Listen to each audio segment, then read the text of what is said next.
সকালেই খবর ছিল টলিউড পরিচালক রাজ চক্রবর্তীর account, social media account hack হয়েছে এবং যা নিয়ে রীতিমতো পুলিশের কাছে অভিযোগ দায়ের করেছিলেন ব্যারাকপুরের তৃণমূল বিধায়ক। আমাদের সঙ্গে এই মুহূর্তে টেলিফোন লাইনে রয়েছেন প্রতিনিধি রক্তিম। রক্তিম, সকালেই তো অ্যাকাউন্ট হ্যাক হয়েছিল, এই মুহূর্তে কি আপডেট? তিনি কি অ্যাকাউন্ট রিকভার করতে পেরেছেন? দেখো, যেটা জানতে পারছি আমরা সেটা হচ্ছে পরিচালক এবং বিধায়ক যে রাজ চক্রবর্তী, সেই রাজ চক্রবর্তীর কিন্তু সোশ্যাল মিডিয়া অ্যাকাউন্ট অর্থাৎ ফেসবুকের যে প্রোফাইল, 3টি প্রোফাইলটা রয়েছে, সেই 3টি প্রোফাইল কিন্তু হ্যাক হয়ে গিয়েছে। আর যার জেরে কিন্তু ইতিমধ্যে রাজ চক্রবর্তী তিনি কলকাতার যে সাইবার ক্রাইম থানা রয়েছে, সেই কলকাতার সাইবার ক্রাইম থানায় কিন্তু ইতিমধ্যেই তার যে অভিযোগ, সেই অভিযোগ কিন্তু জানিয়েছেন, লিখিত অভিযোগ দায়ের করা হয়েছে।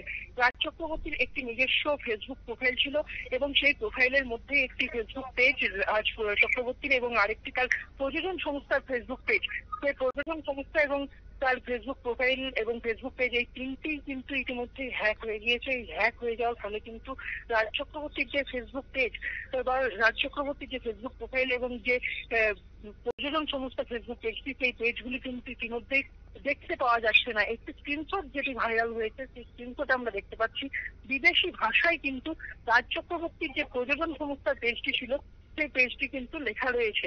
এবং পাশাপাশি সাইবার ক্রাইম থানায় রাজ চক্রবর্তীর অভিযোগ জানানোর পর থেকে কিন্তু সাইবার ক্রাইম থানার পক্ষ থেকে রাজ চক্রবর্তীর পেজগুলি রিকভার করার চেষ্টা চালানো হচ্ছে, এমনটাই কিন্তু এখনো পর্যন্ত আমরা জানতে পারছি। ধন্যবাদ রক্তিম। রক্তিম আমাদের সাথে কথা বলছিলেন, কলকাতার সাংবাদিক, এবং তিনি জানাচ্ছিলেন যে টলিউড পরিচালক রাজ চক্রবর্তীর যে অ্যাকাউন্ট হ্যাক হয়েছিল সেটা রিকভার করার চেষ্টা চলছে এই মুহূর্তে। অর্থাৎ এখনো পর্যন্ত কিন্তু হ্যাকারদের কাছেই রয়ে গেছে তার অ্যাকাউন্ট।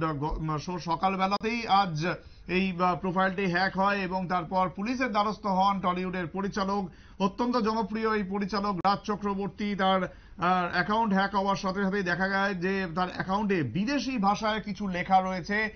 যদিও কারা হ্যাক করেছে এখনো পর্যন্ত সেই বিষয়ে কোনো তথ্য জানা যায়নি, তবে পুলিশ চেষ্টা করছে অ্যাকাউন্টটা রিকভার করে যারা এই ঘটনার সঙ্গে যুক্ত তাদেরকে যদি গ্রেফতার করা যায়। সময় আরো একটি বিরতির, সঙ্গে থাকুন।